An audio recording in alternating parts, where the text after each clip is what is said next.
দুই চিরপ্রতিদ্বন্দ্বীর একই অবস্থা। ভারত অপেক্ষায় জসপ্রীত বুমরার জন্য, পাকিস্তানের চিন্তায় হারিস রৌফ। দুই পেসারের ভবিষ্যৎ নির্ধারিত হতে পারে আজ রাতেই। এদিকে চ্যাম্পিয়ন্স হিসেবে সাবেকদের পছন্দে গ্র্যামি স্মিথ বেছে নিয়েছেন নিজ দেশকে। ক্রিস গেইল ভারতকে, আর মুরালিধরনের চোখে শিরোপাজয়ী পাকিস্তান। চ্যাম্পিয়ন্স ট্রফির আগে ইনজুরির তালিকা দীর্ঘ। অস্ট্রেলিয়া, ভারতের পর দুশ্চিন্তায় পাকিস্তান। সাইম আইয়ুব আগেই ছিটকে গেছেন টুর্নামেন্ট থেকে।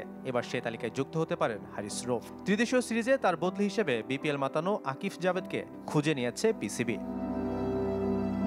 আইসিসি নিয়ম অনুযায়ী মঙ্গলবার রাত 12টার মধ্যে চূড়ান্ত দল দিতে হবে। জসপ্রীত বুমরাকে নিয়েও ভারতের অপেক্ষা শেষ পর্যন্ত।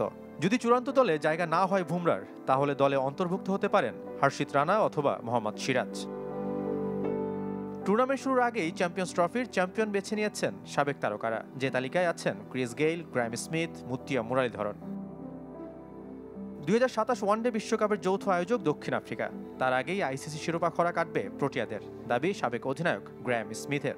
আশা করি আমরা 2027 বিশ্বকাপের আগেই আইসিসি শিরোপা খরা কাটাবো। সামনে চ্যাম্পিয়ন্স ট্রফিতে সুযোগ আছে এবং একই সাথে জুনে টেস্ট চ্যাম্পিয়নশিপের ফাইনাল খেলবো। তবে ক্রিস গেইলের পছন্দ ভিন্ন। ইউনিভার্সাল বসের বিশ্বাস, রোহিত শর্মার ভারত ফেভারিট। মুত্তিয়া মুরালিধরন অবশ্য পাকিস্তানকে এগিয়ে রাখছেন, শুধুই হোম কন্ডিশনের জন্য। তবে প্রতিপক্ষ হিসেবে দেখছেন ভারতকেই।